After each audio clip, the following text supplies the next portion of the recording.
생글기자 여러분 안녕하세요. 저는 한국경제신문 경제교육연구소 소장을 맡고 있는 박성환입니다. 반갑습니다. 생글생글은 중고생 대상 경제시사 논술 전문 주간지예요. 2005년 7월 발행을 시작해서 지금까지 매주 여러분들을 만나고 있죠. 예년 같았으면 새로 생글기자가 된 여러분들을 아마 회사로 초대했을 거예요. 그래서 서로 인사도 나누고 했을 텐데 올해는 안타깝게도 이렇게 신종 코로나 사태 때문에 온라인으로만 오리엔테이션을 진행할 수밖에 없네요. 어쩔 수 없는 상황이긴 하지만 아쉬움이 참 큽니다. 신종 코로나로 인해서 우리의 일상도 세상도 참 많은 변화를 겪고 있습니다. 하지만 어떤 환경에서도 생각하는 힘과 글쓰기 능력은 여러분이 앞으로 꿈을 펼쳐나가는데 귀중한 무기가 될 것으로 믿어 의심치 않습니다. 그리고 생글기자 동기, 선후배들과의 네트워크도 앞으로 살아가는데 큰 자산이 될 겁니다. 학창시절 생글기자 활동이 여러분의 소중한 꿈을 이뤄나가는데 조금이라도 도움이 됐으면 합니다. 늘 건강 유의하시고 오프라인으로도 만날 수 있는 날을 손꼽아 기다릴게요. 감사합니다.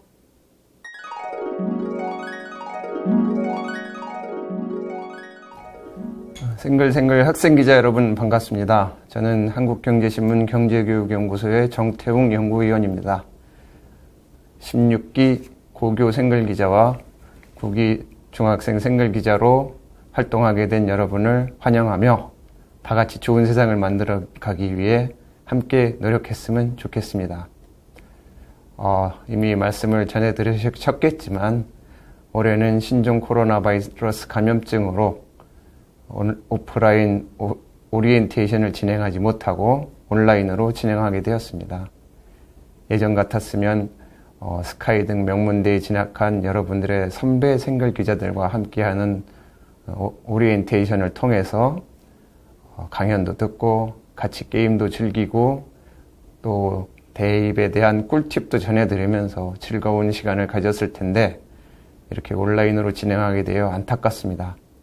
그렇지만 다음에 더 좋은 기회가 있으면 다 같이 모이는 자리가 만들어질 수 있기를 희망합니다. 이제 본격적으로 생글기자의 역할에 대해서 말씀드리겠습니다.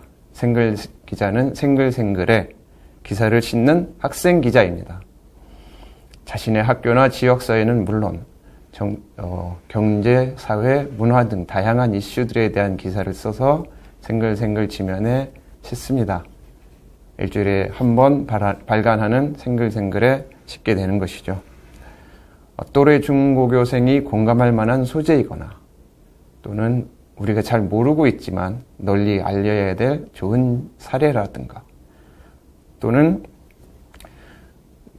글로벌한 이슈지만 나만의 생각을 가지고 전달하고 싶은 내용이 있다든가 하는 모든 내용을 글로 써서 보내주시면 되겠습니다. 예전에 한 생글기자는 작가 이회수 선생님을 인터뷰해서 그 인터뷰 기사를 생글생글 지면에 반영한 적도 있습니다. 여러분들도 이제 학생 기자가 되어서 다양한 소재를 발굴하고 그것을 글로 만들어서 생글생글이라는 지면을 통해서 세상에 널리 알리는 그런 역할을 해주기 바랍니다.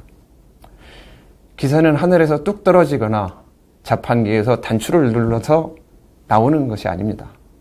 기사를 쓰기 위해서는 다양한 이슈에 대해서 점검을 할 수 있어야 됩니다. 매의 눈을 가지고 우리 주변의 사례들을 관찰해 봅시다. 예를 들어 MBTI 지수 검사를 하는데 왜 학생들은 그것을 보고서 흥분하거나 그 점수 때문에 실망을 할까? 왜 부모님은 나에게 웹툰을 보지 못하게 하실까? 또 왜 세계의 환경론자들은 우리 한국에 대해서 기후 악당이라고 부를까? 이런 것들에 대해서 의문을 가지고 그 의문들에 대해서 하나씩 접근해가는 그런 것이 이제 기사의 출발이 되겠습니다. 그 다음에는 그 의문에 대해서 직접 부딪혀가면서 물어보는 것이죠. 예전에 누가 이런 과거에 그런 기사를 썼는가에 대해서 웹서핑을 할 수도 있겠고 현장에 직접 가서 현장이 어떻게 되어 있는지 관찰할 수도 있겠고 또는 그 문제에 관련해서 잘 아시는 분들과 대화를 진행을 한다든가 질의응답을 한다든가 해서 내용을 파악할 수도 있겠고, 어떤 경우에는 직접 인터뷰를 하는 방법도 있을 수 있을 것입니다. 그렇게 해서 다양한 내용, 충분한 내용을 파악한 다음에 그 내용을 압축적으로 정리해서 글로 만드는 것입니다. 기자들의 경우에는 이만큼 취재를 해서 아주 압축적으로 핵심만을 전달할 수 있는, 이만큼만 핵심으로 전달할 수 있는 그런 역할을 해야 됩니다. 왜냐하면 인터넷 기사와 달리 우리 신문 기사는 지면이라는 공간이 제약되어 있기 때문에 그 안에 핵심적인 요소를 다 담을 수 있도록 해야 됩니다. 물론 생글 기자 여러분들이 우리 일반 기자들처럼 그렇게 폭넓게 다 접근을 하거나 심지어 전문가를 만나서 멘트를 듣거나 하기는 쉽지 않을 것입니다. 그렇지만 여러분들은 학생 기자라는 범위 내에서 할 수 있는 최선을 다해서 기사를 발굴하고 글을 써주시기 바라겠습니다.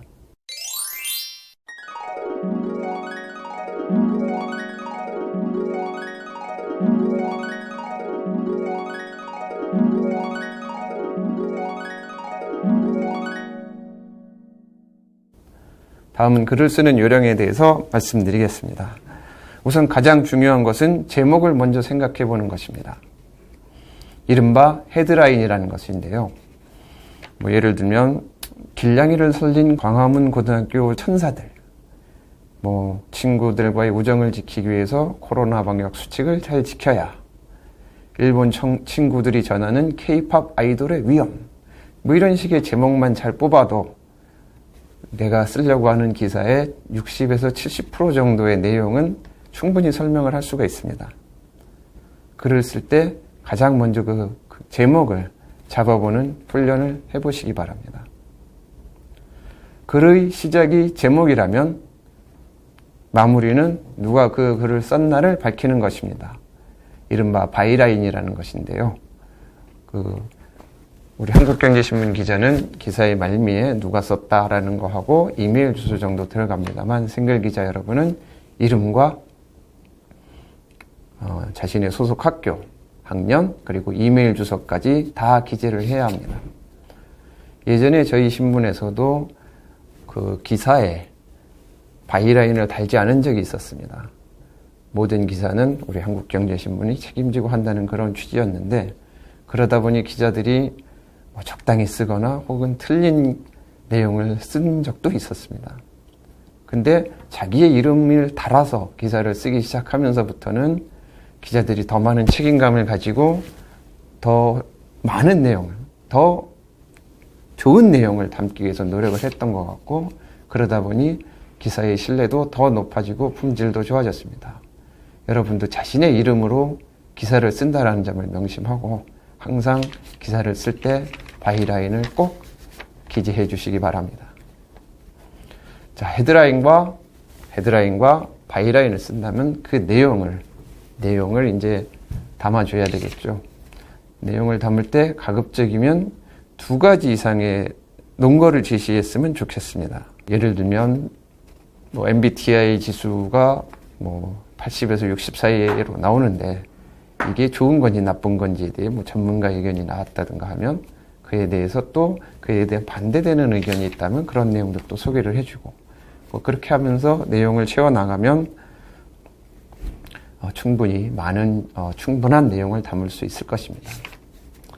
또한 기사에 대한 이해를 돕기 위해서 사진 파일을 보낼 수도 있습니다. 사진은 JPG 파일로 보내주십시오. BMP나 PNG 파일로 보내면 저희가 편집하기가 좀 어렵습니다. 반드시 본인이 찍은 사진이어야 하고요. 만약에 본인이 찍지 못한 사진이라서 남의 사진을 인용한다고 했을 땐 그 출처가 어딘지, 예를 들어 홈페이지라든가 책이라든가 이런 데에서 했다라는 출처를 꼭 밝혀주시기 바랍니다. 마찬가지로 여러분들이 글을 쓸 때도 남의 글을 베끼는 것이 아니라 본인의 글을 써야 하는 것이고요. 만약에 남의 글을 인용한다고 할 때는 그 출처를 분명히 밝혀줘야 합니다. 저작권 문제는 아주 중요한 이슈이기 때문이죠. 다음으로 글을 가급적 단문으로 쓰라는 것입니다. 글을 길게 쓰다 보면은 뭐 이런 내용으로 했다가 저렇게 했더니 이렇게 해서 결국엔 무슨 말인지 모르겠다. 한 문장에 너무 많은 것을 담으려 하다 보면 글이 막 복잡해지고 주어와 수어가 헷갈리면서 결국에는 정확한 이해를 못하게 하는 수가 있습니다. 그래서 가급적이면 짧게 한 문장으로 끝날 수 있는 문장을 썼으면 좋겠고요. 아주 뭐 중요한 뭐 이슈라든가 내용을 담기 위한 것이라면 뭐 쉼표 하나 정도 해가지고 본문을 쓰더라도 되겠습니다. 하여간 최대한 단문으로 글을 작성해 보시기 바랍니다. 경제 논술 신문인 생글생글은 경제에 관련된 내용을 많이 다루다 보니 수치를 중시하게 됩니다. 숫자로 내용을 표현할 수 있다면 그 글이 더욱 신뢰도가 높아지겠죠. 예를 들어 고교생의 체질량 지수가 지난해 평균 24.9였는데 올해는 25.1로 높아졌다. 25 넘어서부터는 이제 과체중으로 보게 되는 건데요. 그런 식으로 이제 고등학생들이 좀 과체중 상태에 접어들었구나 라는 걸 보여줄 수가 있는 거고요. 또 뭐 코로나19 발생 전에 서울 양재천에 다녀온 사람들이 평균 500명 선이었는데 최근에는 평균 900명으로 늘어났다. 그만큼 사람들이 밀폐된 실내보다는 탁 트인 야외 활동을 하는 게 많아지는 거구나 라는 그런 해석을 할 수 있겠죠. 그런 식으로 숫자가 기사에 들어간다면 그 기사의 신뢰도는 더욱 높아질 것입니다.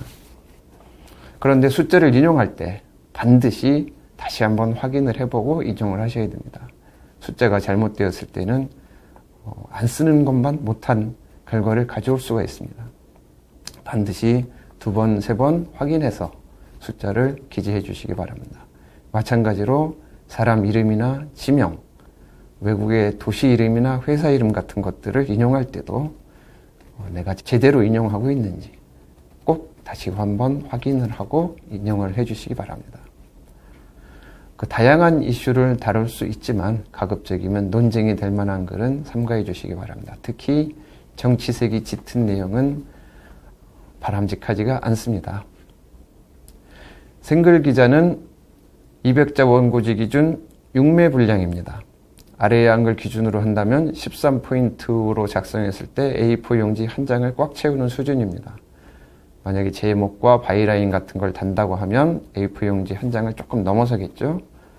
그런데 저에게 편집할 수 있는 권리를 주신다면 여러분들이 쓰신 중에 조금 부적절한 표현이라든가 이런 건 삭제를 하고 또는 내용이 좀 장황하게 연결이 돼 있다 그러면 중간중간을 잘라서 버리면서 하나로 이어가고 이런 식으로 편집을 할 수가 있습니다. 그런 편집을 하기 위해서는 6매보다 조금 길게 보내주셔도 되겠죠. 그러니까 A4 용지 2번째 장에 4분의 1 내지 5분의 1까지 보내주셔도 되겠습니다. 글은 반드시 평서문으로 써주셔야 됩니다. 하였습니다, 되었습니다 이렇게 하지 말고 하였다 혹은 했다로 더 줄여주면 좋겠죠. 되었습니다는 마찬가지로 됐다, 되었다 이런 식으로 짧게 해주면 좋겠습니다. 물론 이거는 지면이라는 한정된 공간 안에 많은 내용을 담다 보니 가급적이면 글자 수를 좀 줄여보자라는 그런 취지도 들어 있습니다. 그렇지만 기사 자체는 이제 객관적인 내용을 담다 보니까 그런 경어체보다는 평서문을 선호하고 있습니다. 마지막으로 글을 보낼 때는 시차를 고려해 주시기 바랍니다. 일주일 앞으로 다가온 6.25 전쟁 기념일을 맞아 이런 내용으로 기사를 보냈는데 저희가 편집을 하다 보면 일주일에 한 번 지면 제작을 하다 보면 이미 그 기사를 넣을 때가 되면 6.25가 지난 시점일 수가 있습니다. 그렇게 되면 그 기사는 아예 싣지를 못하는 사태가 발생할 수 있습니다.